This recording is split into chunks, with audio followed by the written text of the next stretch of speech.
درود کا لفظ نماز کے لفظ کی طرح عربی زبان کا لفظ نہیں ہے. یہ اہل ایران کی قدیم پہلوی زبان میں دونوں الفاظ تھے اور مجوسیوں کے ہاں رائج تھے.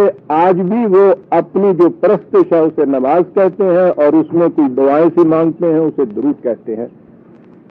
میں نے کہا ہے کہ الفاظ کے اعتبار سے یہ لفظ بلکہ یہ دونوں الفاظ عربی زبان کے نہیں ہیں، پہلوی زبان کے ہیں. لہذا پہلی بات تو یہی ہوئی کہ ہم نے عربی زبان کے صلو علیہ کو پہلوی زبان کے درود سے بدلا، اور آج یہ لفظ ہمارے ہاں اتنا عام ہے کہ شاید ہی کوئی لمحہ ایسا گزرتا ہوگا کہ درود شریف کے متعلق ہمارے کان میں کوئی آواز نہ پڑتی ہو. درود شریف کی برکات، اس کے فضائل، اس کے محاسن، اس سے جو نیکیاں ملتی ہیں، اس سے جو ثواب حاصل ہوتا ہے، اس کا چرچا ایک ایک زبان پر ہے. فضا ہماری گونج اٹھتی ہے ان چیزوں سے. غور طلب چیز ہے کہ یہ بات کیا ہے. عزیزان من، بعض مقامات ذرا نازک سے آ جاتے ہیں. یہ بھی انہی مقامات سے ایک مقام ہے کہ ہمارے دل کی گہرائیوں میں تحت شعور کے اندر درود شریف کی عظمت اور عزت اور عزت اور اس کی افضلیت جاگزی ہے.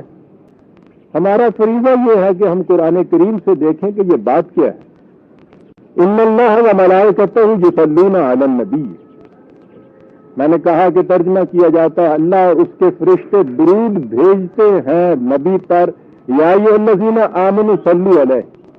اس کے بعد یہ حکم دیا جا رہا ہے مومنوں سے کہ صلو علیہ. ترجمہ کیا جاتا ہے تم بھی درود بھیجو. اب اس کے بعد ہم اس حکم کی تعمیل کس طرح سے کرتے ہیں؟ عام طور پر بھی اور ہر نماز کے آخر میں تشہد کے بعد ہم درود پڑھتے ہیں. وہ درود کیا ہوتا ہے؟ اللہم صلی علی محمد. اے اللہ تو درود بھیج محمد پر صلی اللہ علیہ وسلم. معلوم نہیں کہ آپ کی نگاہ کا رخ اس طرف گیا ہے یا نہیں جو بات میں نے کہی. حکم ہوتا ہے یا ایھا الذین آمنوا صلوا علیہ. اس سے پہلے کہا گیا ہے ان اللہ و ملائکتہ یصلون علی النبی. اللہ اور اس کے فرشتے، وہ ترجمہ وہی کر رہا ہوں، درود بھیجتے ہیں رسول پر. اے مومنو تم بھی درود بھیجو. اور ہم کہتے ہیں اللہم صلی علی محمد. اے اللہ تو درود بھیج محمد پر.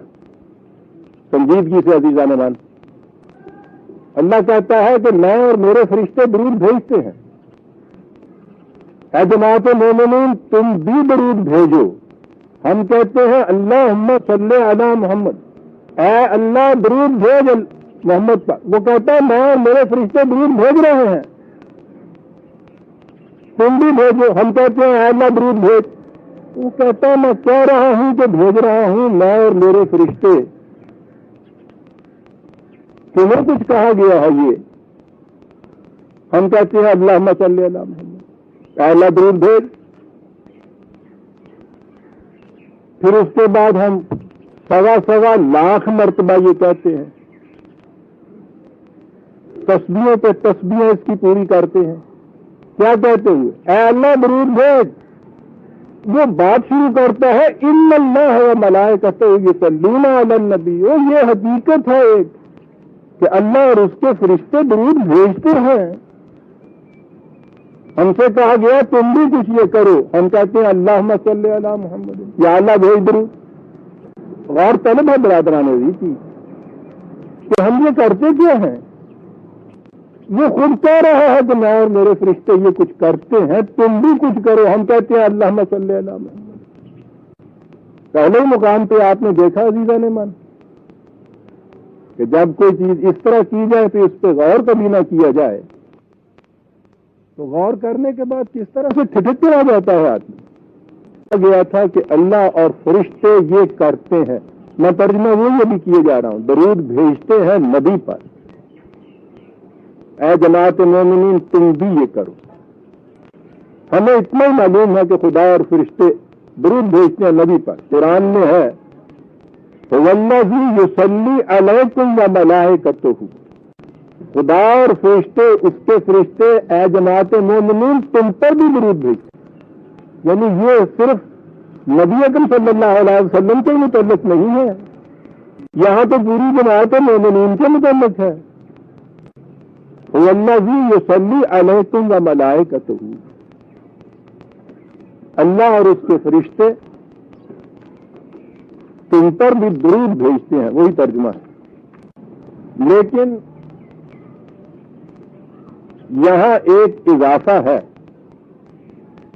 اور وہ اضافہ نہیں بلکہ اس میں تشریح کر دی کہ یہ بات کیا ہے، اللہ اور اس کے فرشتے کیا کرتے ہیں. عزیزان من، اگر درود بھیجتے ہیں اور اس کا مفہوم وہی ہے جو ہم کرتے ہیں، درود بھیجتے ہیں، اس کے تو معنی ہوئے کہ وہ بھی تسبیح لے کے بیٹھے ہوئے ہیں اور یہ کچھ جو الفاظ ہم دہراتے ہیں اللہم صلی علی محمد، اور وہی کچھ وہ کرتے رہتے ہوں گے. بات نہیں جچتی ہوئی. اس نے بتایا کہ یہ چیز جو کرتے ہیں، اب میں بتاؤں گا کہ یہ کیا بات ہے. اب درود کا لفظ ذہن سے نکال دیجئے گا، اب قرآن کے الفاظ لائیے گا اور قرآن کے الفاظ کا مفہوم عربی زبان کی روح سے خود قرآن کریم سے متعین کیجیے گا، بات صاف ہو جائے گی. لیکن پہلے اس نے یہ بتایا کہ جو کچھ خدا اور اس کے فرشتے کرتے ہیں اس کا نتیجہ کیا ہوتا ہے، وہ کیوں یہ کچھ کرتے ہیں. جو کچھ کرتے ہیں میں بعد میں عرض کروں گا کہ یہ ہے کیا بات، لیکن جو کچھ کرتے ہیں اس کے متعلق یہی کہہ دیا کہ وہ کیوں کرتے ہیں، ایسا مقصد اس سے کیا ہے. جو کچھ وہ کرتے ہیں لِيُخْرِجَكُم مِّنَ الظُّلُمَاتِ إِلَى النُّورِ، تاکہ تمہیں تاریکیوں سے روشنی کی طرف لے جائے. یہ کوئی ایسی بات ہے کہ خدا اور اس کے ملائکہ یہ کرتے ہیں مومنین کے ساتھ تاکہ جماعت مومنین کو تاریکیوں سے روشنی کی طرف لے جائے. بڑی جامع اصطلاح ہے قرآن کی، تاریکیوں سے روشنی کی طرف لے جانا. اور سب سے بڑی نعمت کبریٰ ہے صاحب کہ کوئی شخص یا کوئی جماعت، کوئی قوم زندگی کی تاریکیوں سے نکل کر روشنی کی وادیوں میں جا پہنچے. قرآن کریم نے تاریکی کو جہاں کہا ہے تاریکیوں کہا ہے، جمع کا صیغہ ہے ظلمات کا. روشنی جہاں بھی کہا ہے واحد کے صیغے میں کہی ہے الی النور. غلط اعتقادات، توہم پرستیاں، غلط معتقدات، نظریات و خیالات، غلط اور باطل نظام، یہ سب تاریکیاں ہیں اور متعدد قسم کی ہو سکتی ہیں، مختلف قسم کی تاریکیاں ہو سکتی ہیں. جیسے کہ میں کہا کرتا ہوں کہ غلط جواب سینکڑوں ہو سکتے ہیں، صحیح جواب ایک ہی ہوتا ہے. اس لیے جب نور کہا ہے تو اس کو ایک ہی کہا ہے. روشنی، اور روشنی کا تو خاصہ یہ ہے تاریکیاں کتنی گھٹا ٹوٹ کیوں نہ ہو، ایک دیا سلائی کی ذرا سی روشنی وہ تاریکیوں کو ختم کر دیتی. بہرحال کہا یہاں یہ تھا کہ خدا اور اس کے فرشتے کچھ کرتے ہیں تاکہ تمہیں تاریکیوں سے نور کی طرف لے جائے. یہ تاریکیوں سے نور کی طرف لے جانا، پھر ہم قرآن ہی سے پوچھتے ہیں کہ یہ کیا چیز. الف لام را کتاب انزلناہ الیک، اے رسول یہ کتاب ہم نے تیری طرف نازل کی، لتخرج الناس من الظلمات الی النور، تاکہ تو اس کتاب کے ذریعے نئے انسانی کو ظلمات سے نور کی طرف لے جائے. گویا معلوم یہاں ہوا کہ خود قرآن کریم کا جو نزول ہے اس کا مقصد یہ ہے کہ تمہیں تاریکیوں سے روشنی کی طرف لے جائے.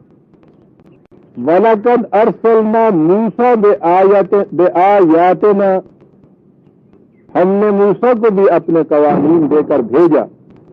ان اخرج قومک من الظلمات الی النور، سے کہا کہ تو اپنی قوم کو ظلمات سے نور کی طرف لے جا. وہ تصادم جو صاحب ضرب کریم علیہ السلام اور فرعون اور اس کے لشکریوں کے ساتھ ہوئی، فرعون، حامان اور قارون کے ساتھ، ملوکیت، سرمایہ داری اور مذہبی پیشوائیت کے خلاف جو ٹکراؤ ہوا ہے، حضرت موسیٰ علیہ السلام اپنی قوم کو ان ساری تاریکیوں سے نکال کے ید بازا کی رہنمائی میں سینا کی وادیوں کے اندر لے گئے. اور یہی قرآن نے کہا ہے وَذَكِّرْهُمْ بِأَيَّامِ اللَّهِ، کہ رسول یہ ایام اللہ کہا ہے، اللہ کے یوم، دن. ہر دن خدا ہی کا دن ہوتا ہے، لیکن قرآن میں ہم نے دیکھا یہ ہے کہ جہاں حق اور باطل کا ٹکراؤ ہوتا ہے اسے خدا نے ایام اللہ کہہ کے پکارا ہے. ہمارے دن، ہماری تاریخ، ان کے سامنے یہ ہمارے دن اور ہماری تاریخ پیش کرے. ان فی ذالک لآیات لکل صبار شکور، اور اس لیے پیش کر کے ہر وہ قوم کہ جو استقامت سے جم کر کھڑی رہے اپنے مسئلان حیات پر اور اس کی محنتیں بھرپور نتائج پیدا کرے، انہیں معلوم ہو کہ یہ چیز کیسے ہوا کرتی ہے. وَإِذْ قَالَ مُوسَىٰ لِقَوْمِهِ اذْكُرُوا نِعْمَتَ اللَّهِ عَلَيْكُمْ، موسیٰ نے اپنی قوم سے کہا خدا کی نعمتوں کو یاد کرو. اذ انجاکم من آل فرعون، جب اس نے تمہیں نجات دی قوم فرعون سے. تو معلوم ہوا کہ قوم فرعون کے پنجے میں یہ جو قوم محکومیت کے اندر گرفتار تھی، یہ ظلمات تھی. اس سے نجات دلانا پہلا مرحلہ لا تھا، اور پھر سینا کی وادیوں میں وہاں حکومت خداوندی کا قیام، یہ نور تھا. اور یہ ہے وہ ایام اللہ جن کی یہاں یاد دہانی کرائی گئی، اور یہ ہے وہ چیز جس کے لیے کہا کہ ہم نے اس قرآن کو نازل کیا ہے تاکہ تو اے رسول اس کے ذریعے سے اس قوم کو تاریکیوں سے نکال کر روشنی کی طرف لے جائے. وَالَّذِي يُصَلِّي عَلَيْكُمْ وَمَلَائِكَتُهُ لِيُخْرِجَكُم مِّنَ الظُّلُمَاتِ إِلَى النُّورِ. خدا اور اس کے ملائکہ کچھ کرتے ہیں، ذرا آگے چل کے معنی متعین ہو جائیں گے. ابھی یہی سمجھو کہ وہ کچھ کرتے ہیں تاکہ اے جماعت مومنین تمہیں دنیا میں سے ہر قسم کی معقومی اور محتاجی سے نکال کر حقیقی آزادی سے سرفراز فرما دے. یہ ہے ظلمات سے نور کی طرف کسی قوم کا چلے جانا. ذہنی تاریکیاں، نظریات، تخیلات، اعتقادات، تصورات کی. عملی تاریکیاں، طاغوتی قوتوں کی معقومی، انسانوں کی محتاجی، اور ان سب سے نکال کر روشنی کی طرف لے جانا. دل اور دماغ میں صحیح تصورات اور نظریات زندگی کے قائم کر دینا، اور عملی طور پر یہ کیفیت کہ خدا کے قوانین کے سامنے کسی اور کے سامنے جھکنے کے قابل نہ رہنے دینا.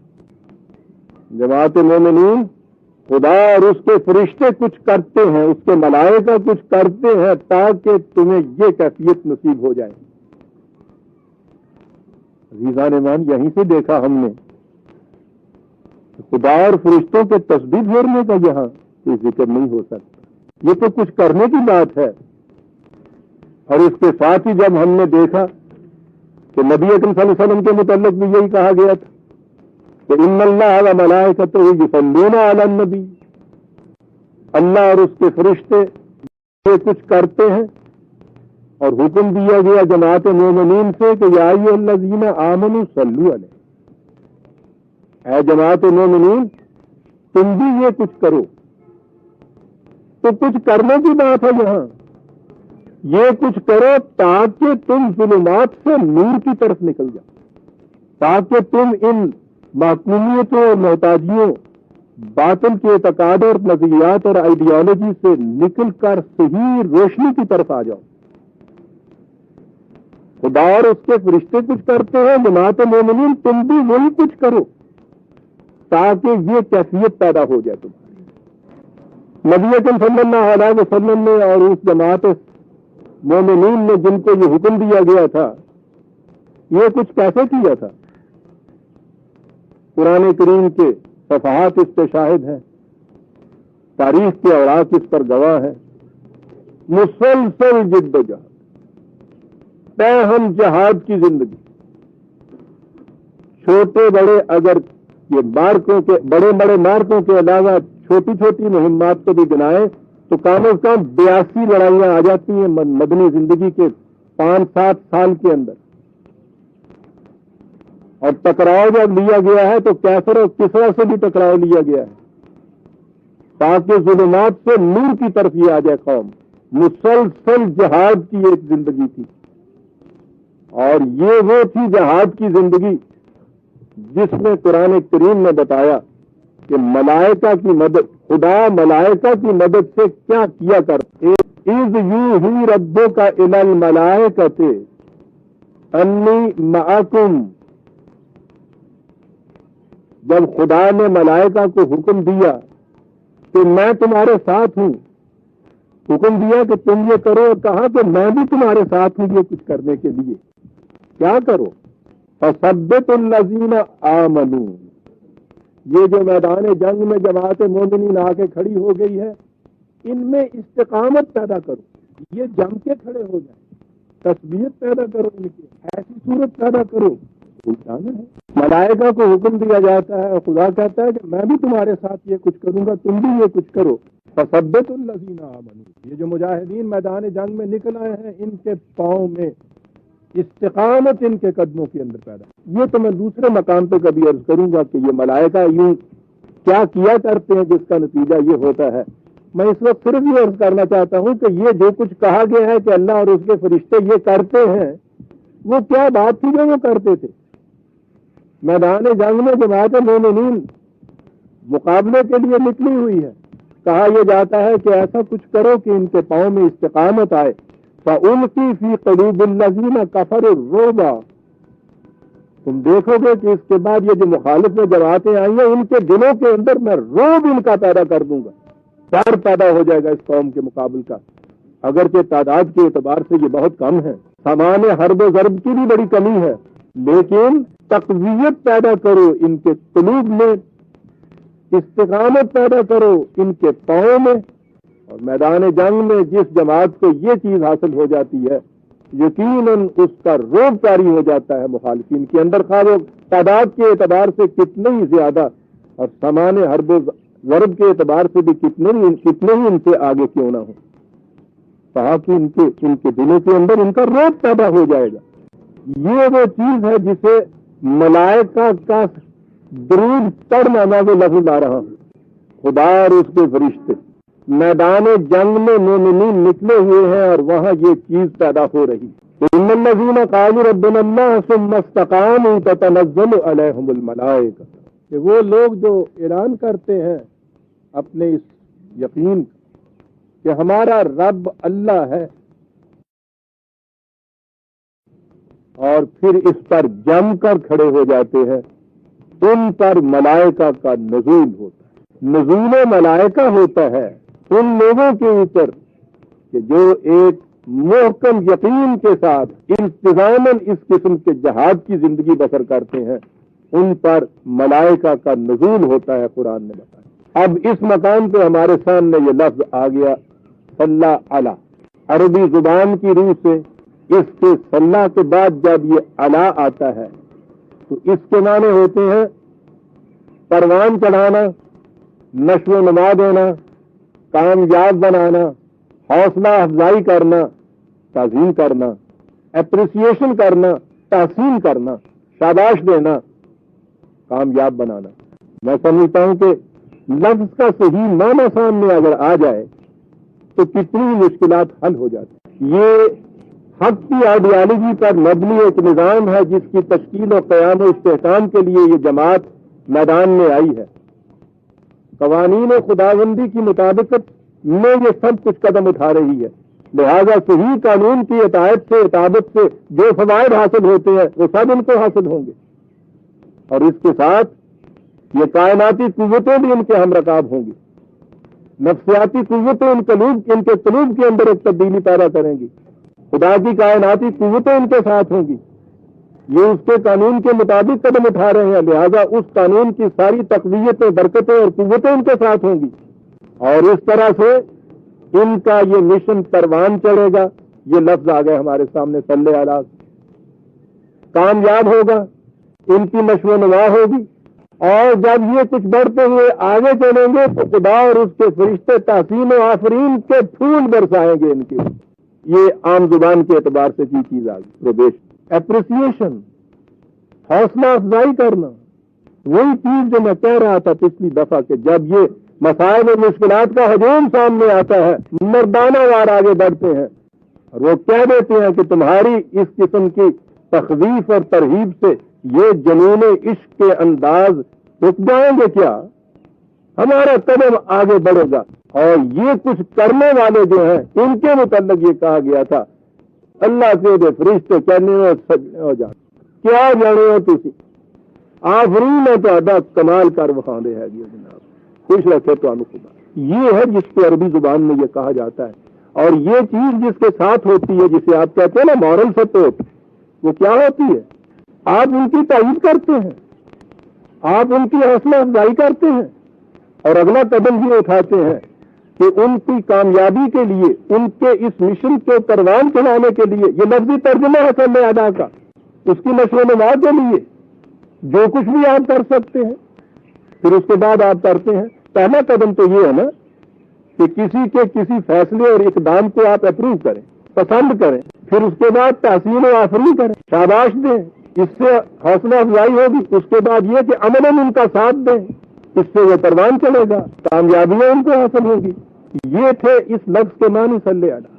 خدا جو کچھ کرتا ہے اس کے متعلق تو میں نے عرض کیا کہ وہ ایک ایبسٹریکٹ کی چیز ہے، بعد میں عرض کروں گا.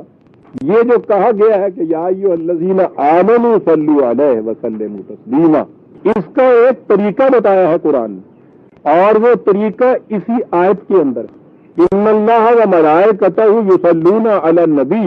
پھر دہراتا ہوں میں وہی 33 اور 56 کو. اللہ اور اس کے ملائکہ سامان نشر و نما بہم پہنچاتے ہیں، تقویت کے سامان بہم پہنچاتے ہیں، اس کو کامیاب بنانے کے انتظامات کرتے ہیں. یا ایھا الذین آمنوا صلوا علیہ، اے جماعت مومنین تم بھی ایسا کچھ کرو کہ تمہاری ہی قوت بازی سے اس میں پروان چڑھنا ہے، اس میں کامیابی حاصل کرنی ہے. پہلی چیز تو یہ کہ اس کے ساتھ ہم آہنگ ہو جاؤ. جو یہ قدم اٹھاتا ہے اس میں کہو کہ کتنا عظیم قدم ہے، پھر اس کا ساتھ دو. اور اگلے لفظ برادران عزیز جنہوں نے بات بتا دی کہ تم کرو کیا، وَسَلِّمُوا تَسْلِيمًا. ہمارے ہاں تو یہ ہے نا درود و سلام بھیجو. سلموا تسلیم، صلو علیہ کے معنی کر دیے درود بھیجو، سلموا تسلیما کے معنی کر دیے سلام بھیجو.